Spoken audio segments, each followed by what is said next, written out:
Hello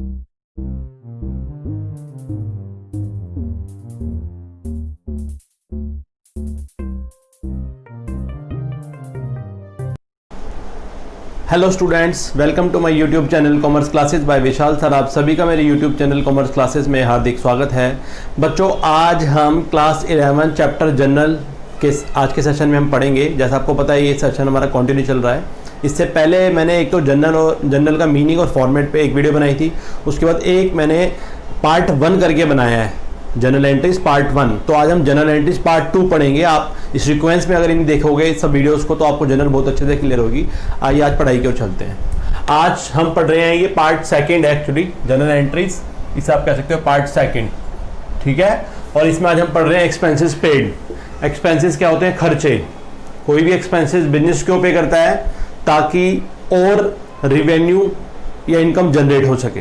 कोई भी खर्चा किया जाता है बिजनेस में इसलिए करते हैं ताकि उससे हम और पैसे कमा सकें और इनकम हमारी जनरेट हो सके। एक्सपेंसेस हमारा खर्चा होता है, और ये मैंने मॉडर्न अप्रोच में 5 रूल्स बताए थे। जब भी कोई भी एक्सपेंस बढ़ता है वो हमेशा डेबिट होता है, ठीक है। तो एक्सपेंस पेड, एक्सपेंस कैश में भी पेड किया जा सकता है, चेक में भी पेड किया जा सकता है।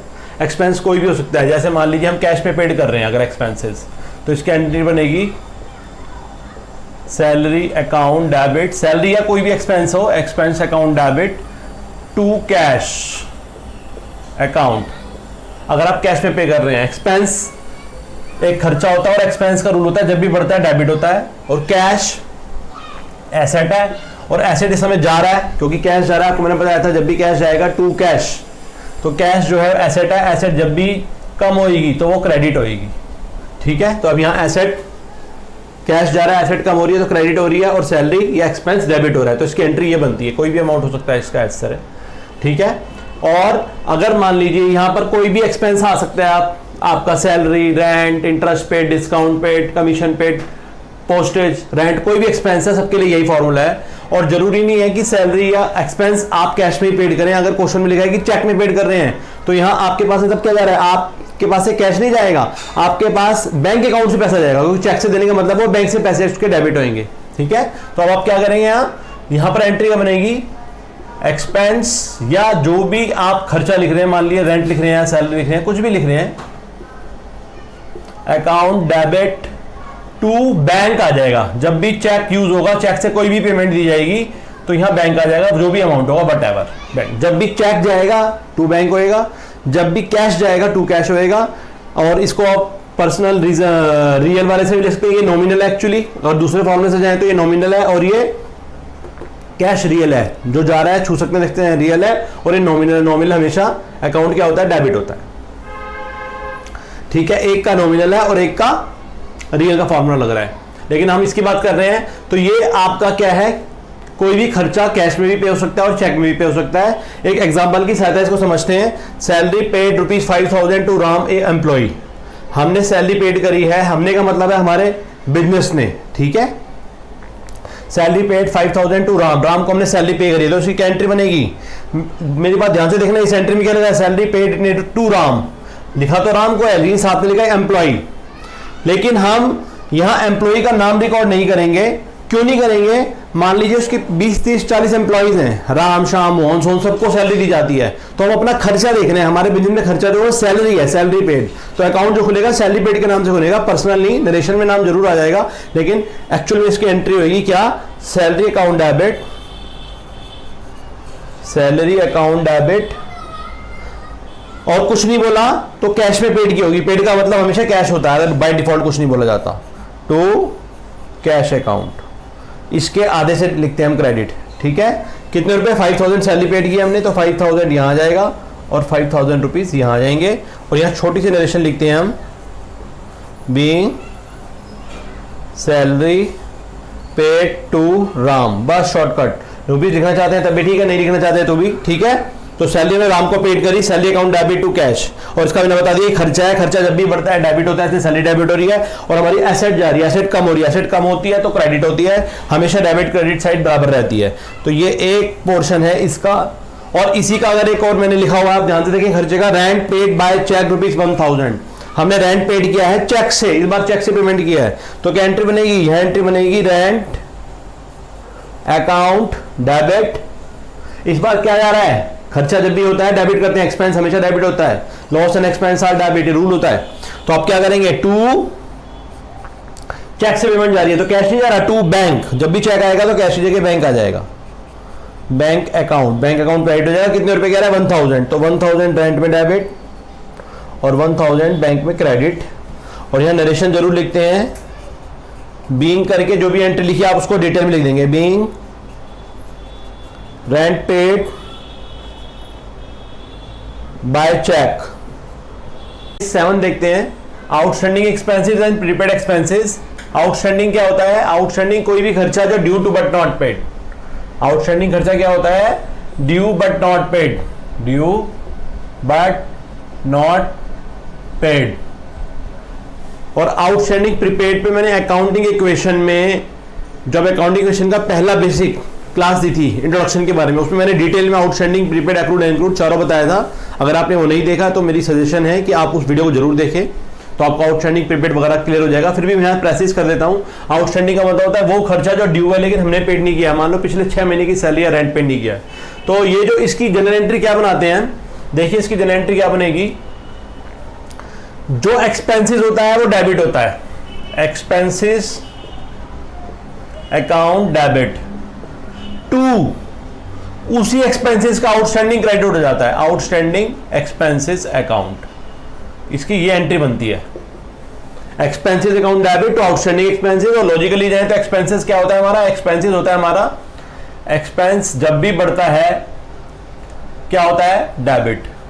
और ये आउटस्टैंडिंग एक्सपेंस हमारी लायबिलिटी माना जाता है, और लायबिलिटी जब भी बढ़ती है क्रेडिट होती है, तो ये बढ़ रही है लायबिलिटी, तो एक्सपेंसेस टू आउटस्टैंडिंग एक्सपेंसेस ये इसकी एंट्री होती है, ठीक है। आउटस्टैंडिंग का मतलब होता है due to but not paid, जब पेड ही नहीं करा तो कैश तो नहीं आएगा, जब कैश नहीं आएगा तो क्या होगा, एक्सपेंसेस टू पर्टिकुलर एक्सपेंसेस का ही आउटस्टैंडिंग हो जाता है, ठीक है। अभी एक न्यूमेरिकल करेंगे तो बात क्लियर हो जाएगी अच्छे से, या देख लीजिए और अच्छे से बात क्लियर होगी। एक्सपेंसेस का क्या होता है, ये रहा salary due to staff ₹25,000, due due due due का मतलब होता है आउटस्टैंडिंग, आउटस्टैंडिंग के बहुत सारे नाम होते हैं, ऐसा होता है due, outstanding, due to but not paid, owing, paying, payable, ETC, ये सारे नाम आउटस्टैंडिंग होते हैं। आउटस्टैंडिंग का मतलब जो खर्चा ड्यू ने दिया नहीं, अभी दिया नहीं है तो कैश पे तो नहीं दिया, जब नहीं दिया तो कैश तो नहीं आएगा। तो सैलरी ड्यू टू स्टाफ को सैलरी पे करनी है 25,000 रुपए। देखिए हमारा खर्चा क्या है, इसमें स्टाफ नहीं देखना, हमारा खर्चा देखना है, खर्चा है, एक्सपेंसेस नोट करते हैं, स्टाफ का नोट नहीं करेंगे, नरेशन में जरूर लिख देंगे। तो इसकी एंट्री बनेगी salary account debit, salary account debit to same outstanding खर्चा, आउटस्टैंडिंग सैलरी अकाउंट, सैलरी में ही आउटस्टैंडिंग लगा के क्रेडिट करेंगे। और उसका लॉजिक भी है, ये जो एक्सपेंसेस है हमारा, ये जब भी इंक्रीज होता है डेबिट होता है, आउटस्टैंडिंग वर्ड लग के लायबिलिटी बन जाता है। लायबिलिटी हमेशा इंक्रीज होती हुई क्रेडिट होती है, बढ़ रही है लेकिन क्रेडिट हो रही है। और यहाँ नरेशन में आप पूरी बात लिख देंगे, बीइंग, ये जो बात लिखी थी कुछ समझ नहीं आता तो ये स्टेटमेंट पूरी उतार सकते हैं, सैलरी पेड टू स्टाफ कितने रुपए, 25,000, तो ये 25,000 यहाँ डेबिट हो जाएगा और ये 25,000 यहाँ क्रेडिट हो जाएगा, ठीक है। और ये यहाँ लाइन ऐसे दैट्स इट आ जाती है। अब हम बात करते हैं प्रीपेड की, नाम से पता लग रहा है प्रीपेड, और ये था आउटस्टैंडिंग। आउटस्टैंडिंग में जो बाहर खड़ा है, बाहर खड़ा मतलब लायबिलिटी, प्रीपेड, प्रीपेड मतलब पहले से ही पेड, वो खर्चा that is paid in advance. ये तो आउटस्टैंडिंग की डेफिनेशन थी। अगर हम प्रीपेड की बात करें तो प्रीपेड की डेफिनेशन क्या होती है, प्रीपेड, प्रीपेड इसका मतलब हो गया एक्सपेंसेस पेड इन एडवांस, वो खर्चा जो एडवांस में पे कर दिया जाए। मान लो नेक्स्ट 1 साल का रेंट आपने आगे पे कर दिया तो आपकी एसेट बन गई वो, ठीक है, इसको बोलते हैं प्रीपेड। इसमें क्या होता है प्रीपेड है, तो इसकी एंट्री बनती है prepaid expenses account debit to particular expenses account या कंसर्न एक्सपेंसेस अकाउंट। इसकी जनरल एंट्री ये बनती है। आउटस्टैंडिंग की उल्टी बनती है, आउटस्टैंडिंग में टू आउटस्टैंडिंग हमेशा हमेशा हमेशा क्रेडिट होता है, ध्यान रखना। आउटस्टैंडिंग लायबिलिटी है, लायबिलिटी हमेशा क्रेडिट होती है। प्रीपेड एक्सपेंसेस एसेट बन जाता है, और एसेट जब भी बढ़ती है, कोई भी एसेट अगर बढ़ती है वो डेबिट होती है। और यहां एक्सपेंसेस क्या हो रहा है, कम हो रहा है, तो एक्सपेंसेस जब भी कम होता है तो क्रेडिट होता है, यहां बढ़ रहा था तो डेबिट है, अब कम हो रहा है तो क्रेडिट है। तो यहां प्रीपेड एक्सपेंसेस हमारी एसेट हुई, प्रीपेड एक्सपेंसेस डेबिट होगा, और एक्सपेंसेस हमारी लायबिलिटी हुई। लायबिलिटी आप कह सकते हैं कि खर्चा जो है, सॉरी खर्चा है, खर्चा जो हमारा डिक्रीज होएगा तो ये क्रेडिट होएगा, ठीक है। और इस तरह लॉजिक लें कि जब भी आउटस्टैंडिंग एंट्री होगी तो एक्सपेंसेस टू आउटस्टैंडिंग एक्सपेंसेस, हमेशा आउटस्टैंडिंग एक्सपेंसेस क्रेडिट होता है। जब भी एसेट की बात करें, प्रीपेड पहले से पेड कर दिया, जो भी खर्चा पहले से पेड कर दिया, खर्चे के आगे प्रीपेड वर्ड लग गया तो एसेट बन गया, और खर्चे के आगे आउटस्टैंडिंग लग गया तो लायबिलिटी बन गया। ये हमेशा आउटस्टैंडिंग क्रेडिट होती है और प्रीपेड हमेशा डेबिट होता है। रिवर्स में इसके कंसर्न खर्चे आएंगे, जैसे to outstanding to expenses account debit, और prepaid expense account debit to expenses account. एक उदाहरण से हम समझते हैं, ये रहा out of rent paid this year ₹2000 related to next year. जो भी टोटल रेंट पेड किया था उसमें से 2000 रुपए अगले साल के थे, अगले साल के थे मतलब वो प्रीपेड हुआ, तो इसकी एंट्री क्या बनेगी? Prepaid rent account debit to rent account. Prepaid rent हमेशा डेबिट होता है, आउटस्टैंडिंग हमेशा क्रेडिट होता है, रिवर्स में कंसर्न खर्चे आते हैं। तो नरेशन में आप क्या करेंगे? बीइंग, जो भी आपने करा लिख देंगे, बीइंग प्रीपेड रेंट पेड, लिखना चाहते हैं कुछ भी, फॉर द नेक्स्ट ईयर, या अपने हिसाब से भी लिख सकते हैं। कुछ समझ नहीं आता तो ये लाइन एज इट इज उतार देगा। नरेशन का कोई बहुत बड़ा रूल नहीं है, लेकिन बीइंग लगा के होनी चाहिए। इसका अमाउंट आ जाएगा 2000 और ये 2000, और डेबिट क्रेडिट हर हाल में बराबर रहते हैं, अगर कहीं गड़बड़ हुई है तो गलत हो सकता है, अदरवाइज हमेशा। आइए केस नंबर 8 देखते हैं। 8, accrued income and unaccrued income. Accrued और ये अनएक्रूड।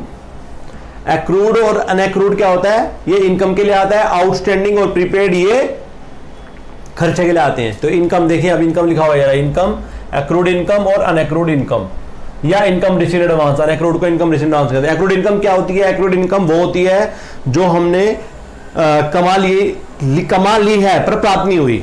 Income earned but not receive, कमा ली है लेकिन प्राप्त नहीं हुई। प्राप्त नहीं हुई तो कैश नहीं लिख सकते इसमें, ये हमारी एसेट बन जाती है। तो इसका जो जनरल एंट्री होगी वो क्या होगी? Accrued income account debit to income, इसकी ये एंट्री बनती है। क्या एंट्री बनती है? Accrued income account debit to income. ये जो एक्रूड इनकम है ये बन गई एसेट, और एसेट जब भी बढ़ती है डेबिट होती है। और टू इनकम, इनकम हो गया आपका रिवेन्यू, और रिवेन्यू क्या हो रही है इसमें? रिवेन्यू जब भी इंक्रीज होती है तो क्रेडिट होती है। रेवेन्यू इंक्रीज हो रही है लेकिन क्रेडिट होगी, तो इसकी एंट्री बनेगी एक्रूड इनकम टू इनकम, ठीक है। और जो आउटस्टैंडिंग में होता है वो आउटस्टैंडिंग जो होता है वो लायबिलिटी बन जाती है, लेकिन एक्रूड इनकम हमारी एसेट बन जाती है। इसका रिवर्स होता है अनएक्रूड इनकम, वो इनकम जो हमने कमाई नहीं लेकिन पहले ही मिल गई, not earned but received in advance, ठीक है।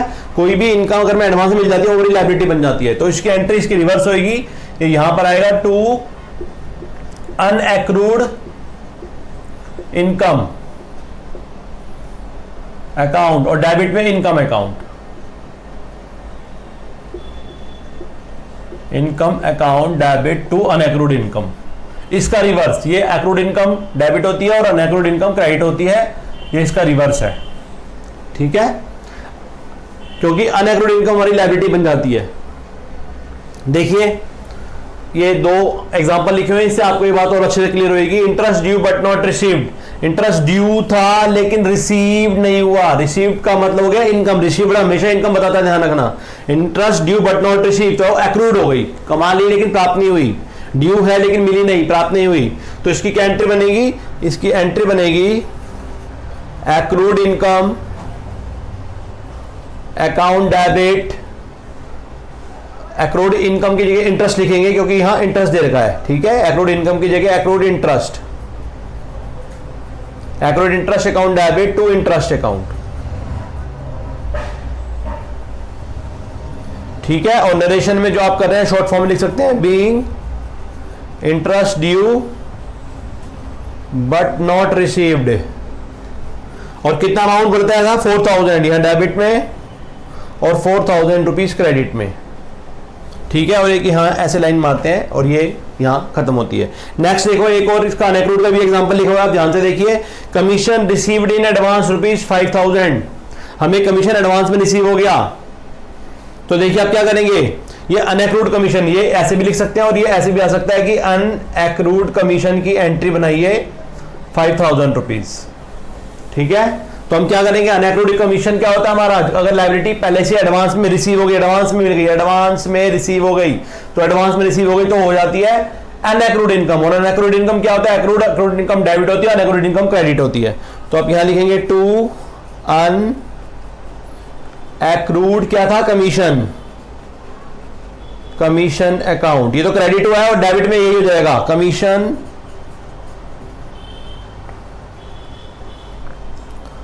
Received account debit. एक्चुअली खाली कमीशन लिखेंगे तो कई बार ये लगता है कि खर्चा है, कमीशन रिसीव लिखेंगे तो है commission receive account debit to unaccrued commission account. ठीक है, बीइंग, और वैसे आप यहां पे कमीशन, खाली कमीशन भी लिख सकते हैं, ये भी चल जाएगा, कमीशन रिसीव भी कह सकते हैं और खाली कमीशन भी कह सकते हैं। तो ये आप क्या करेंगे, ये डेबिट यहां हो जाएगा, बीइंग करके जो नरेशन आप लिख देंगे, being unaccrued commission ₹5,000 received in advance, या बीइंग अनएक्रूड कमीशन या कमीशन रिसीव्ड इन एडवांस, दोनों सही हैं। ये हो गया आपका 5,000 और ये हो गया आपका 5,000। आइए 9th केस को देखते हैं। अलाउड इंटरेस्ट ऑन कैपिटल और चार्ज इंटरेस्ट ऑन ड्राइंग, यहां दो बना रहे हैं, बहुत ध्यान से देखें। इंटरेस्ट ऑन कैपिटल को शॉर्ट फॉर्म में हम ऐसे भी कहते हैं, इंटरेस्ट ऑन कैपिटल, और इंटरेस्ट ऑन ड्राइंग में शॉर्ट फॉर्म में हम किसको कहते हैं, इंटरेस्ट ऑन ड्राइंग, IOD। सबसे पहले बात आती है कैपिटल क्या होती है। Capital is that part which is invested by the proprietor in the business, जो भी मालिक पर्सनल यूज से अपने बिजनेस में पर्सनल सोर्सेज से लगाता है वो कैपिटल होती है, कैश की फॉर्म में भी हो सकती है। ठीक है, और ड्राइंग क्या होती है, ड्राइंग जो personal you withdraw amount from business for personal use by the proprietor. अगर मालिक अपने बिजनेस से personal use, private use, domestic use, house hold use के लिए पैसे निकाल रहा है, कोई गुड्स निकाल रहा है, तो वो ड्राइंग्स कहलाती है। तो ड्राइंग्स कैपिटल की हमेशा अगेंस्ट होती है। कैपिटल मींस बिजनेस में पैसा लगाना और ड्राइंग मींस बिजनेस से पैसा निकाल लेना पर्सनल यूज के लिए। तो इन दोनों की एंट्री बनती है, इसलिए जो कैपिटल है उस पर इंटरेस्ट बिजनेस का क्या होता है, खर्चा होता है। ठीक है, क्योंकि कैपिटल को लायबिलिटी की तरह ट्रीट किया जाता है अकाउंटिंग इक्वेशन में, asset is equal to capital plus liabilities. तो कैपिटल पे इंटरेस्ट बिजनेस को देना है, बिजनेस की रिस्पांसिबिलिटी की मालिक को उसकी कैपिटल भी वापस लौटा है और उसका इंटरेस्ट भी वापस लौटा है। तो इसलिए इंटरेस्ट जो होता है वो इंटरेस्ट ऑन कैपिटल को हम खर्चा माना जाता है, खर्चा हमेशा डेबिट होता है, एक्सपेंसेस हमेशा डेबिट होता है। इसकी अगर हम जनरल एंट्री बनाए तो क्या बनेगी, interest on capital account debit to capital account. हमेशा इंटरेस्ट ऑन कैपिटल को वर्ड यूज होता है अलाउड, बिजनेस अलाउड कर रहा है इसे, तो इंटरेस्ट ऑन कैपिटल अलाउड करेगा तो क्या एंट्री बनेगी, interest on capital account debit to capital. Interest on capital expenses हुआ, एक्सपेंसेस जब भी बढ़ता है डेबिट होता है।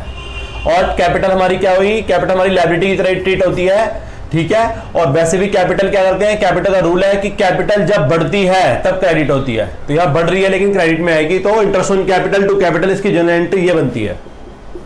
ठीक है, अब दूसरा वर्ड आ रहा है charge interest on drawing. Interest on drawing charge किया जाता है, क्यों चार्ज किया जाता है, ड्राइंग का मतलब हुआ withdraw amount from business for personal use. हम पर्सनल यूज के लिए बिजनेस से जो पैसा निकालते हैं, अपने निजी पर्पज से मालिक जो पैसा निकालता है बिजनेस से, वो ड्राइंग होता है। तो वो मालिक की ड्यूटी है उस ड्राइंग को जो निकाली है बिजनेस से वापस करे, साथ में उस पर इंटरेस्ट भी दे। तो इंटरेस्ट ऑन ड्राइंग हमेशा चार्ज किया जाता है। ठीक है, तो इसकी एंट्री क्या बनेगी, ये आएगा टू इंटरेस्ट ऑन ड्राइंग। इसका रिवर्स होता है, इंटरेस्ट ऑन कैपिटल डेबिट होता है, इंटरेस्ट ऑन ड्राइंग क्रेडिट होगा। अब यहां थोड़ा सा वो है, ड्राइंग डेबिट होती है, ड्राइंग डेबिट, या अब नए कॉन्सेप्ट में यहां कैपिटल डेबिट कर रहे हैं, कैपिटल अकाउंट डेबिट। पहले ड्राइंग होती थी, अब नहीं होती है, अब कैपिटल होती है। कैपिटल के अगेंस्ट में इंटरेस्ट ऑन ड्राइंग दिखाया गया। अब जो नई किताब आई है आपकी, जो 2020 की एडिशन है, उसमें थोड़ा सा चेंज है। नहीं तो पहले drawing account debit to interest on drawing, capital interest on capital capital के अगेंस्ट में, इंटरेस्ट ऑन ड्राइंग ड्राइंग के अगेंस्ट में, लेकिन अब ड्राइंग जो है वो कैपिटल के अगेंस्ट में दिखाते हैं। ठीक है, अब यहाँ एक आपको उदाहरण दे रखे हैं हमने, उसको लेते हैं, आपको सारी बात क्लियर हो जाएगी। ये अमाउंट आ जाएगा जो भी होगा यहाँ पर। ये हो गया अलाउड इंटरेस्ट ऑन कैपिटल 5,000। हम अपने बिजनेस में इंटरेस्ट ऑन कैपिटल अलाउड कर रहे हैं 5,000, तो क्या एंट्री बनेगी, तो इसकी एंट्री बनेगी interest on capital account debit to capital account, और ये लॉजिक यही वाला है कि एक्सपेंसेस हो गया, एक्सपेंसेस बढ़ता है तो डेबिट होता है, ठीक है, और कैपिटल क्रेडिट हो जाएगी। कैपिटल जब भी बढ़ती तो क्रेडिट होती है।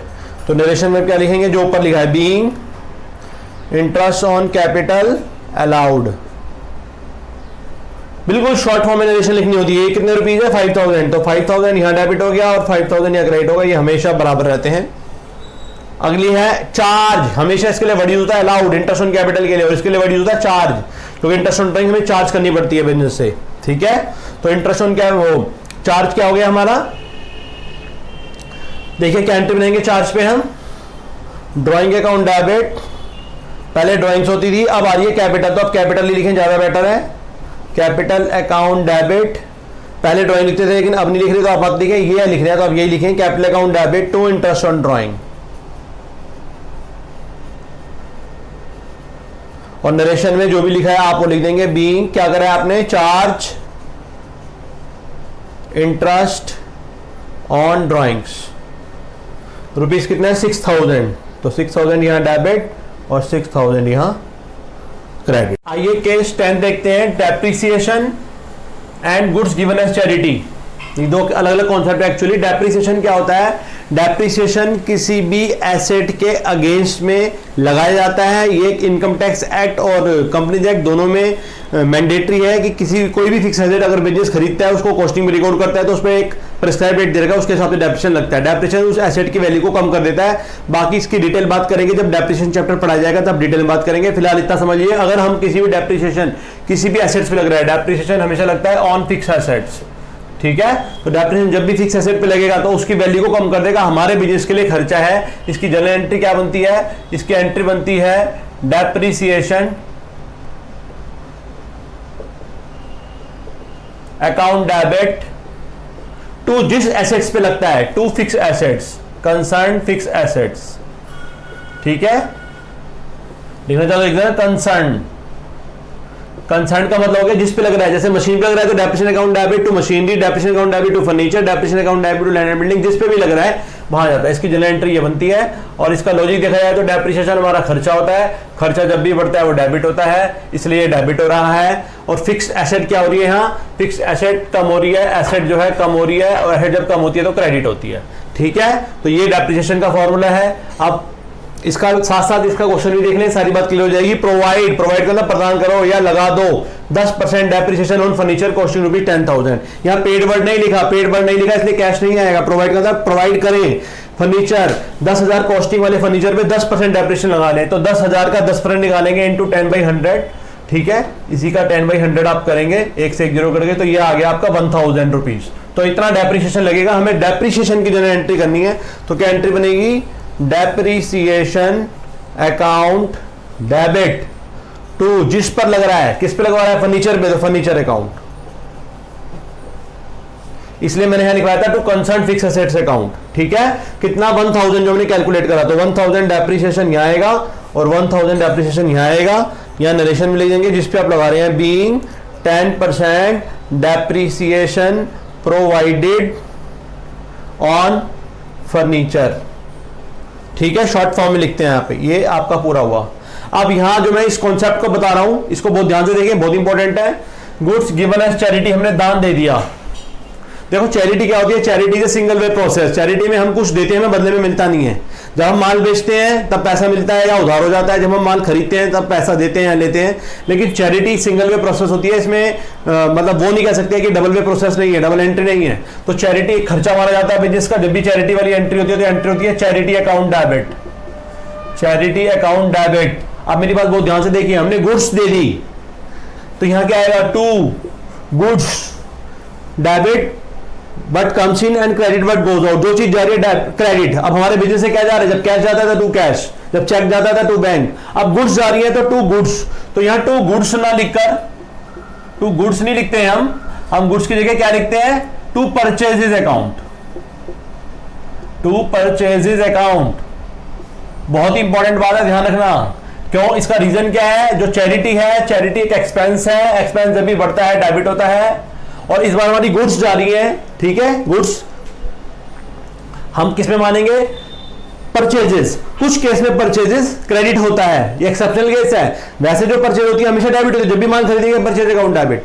लेकिन टू परचेजेस भी होता है जिस केस में गुड्स कम हो रही हो, जैसे हमें कह रहे हैं charity account debit to purchases, और मान लो आग लग गई, लॉस हो गया हमारा, गुड्स चोरी हो गई, तो इसे लिखेंगे loss by fire account debit to purchases, purchase कम हो गई। सेल्स नहीं, टू सेल्स क्यों नहीं? क्योंकि हमने माल नहीं बेचा। टू कैश क्यों नहीं? क्योंकि हमने कैश नहीं गया हमारा, हमारी गुड्स गई, जैसे गुड्स दान दे दी, तो चैरिटी वाला लॉस है, charity account debit to purchases. और मान लो आग लग गई गुड्स में, तो loss by fire account debit to purchases. मान लो डेस्ट्रॉयड हो गई, तो destroyed loss by destroyed account debit to purchase account. तो कुछ केसेस में परचेजेस भी क्रेडिट होता है, एक्सेप्शनल केस है, ध्यान रखना आप इसका। तो यहां परचेज कब होती है क्रेडिट? जब माल जा रहा हो, जैसे हमने माल दान दे दिया तो टू परचेजेस, जैसे गुड्स जल गई तो टू परचेजेस, जैसे मालिक ने ड्राइंग्स कर ली गुड्स, तो drawings account debit to purchases, goods ले रहा है कैश नहीं निकाला, तो इस केस में परचेजेस क्रेडिट होती है। एक एग्जांपल से देखिए आपको बात क्लियर हो जाएगी। जैसे हमारे कह रहा है 5000 rupees goods given as charity, तो चैरिटी क्या करेंगे, हमारा खर्चा है, इसकी एंट्री बनेगी चैरिटी अकाउंट डेबिट टू क्या हुआ, गुड्स, गुड्स, गुड्स दिया आपने, goods to goods, to goods नहीं लिखते, टू सेल्स क्यों नहीं लिख सकते, हम चैरिटी में बेच नहीं रहे, पैसा नहीं दे रहे, तो टू परचेजेस।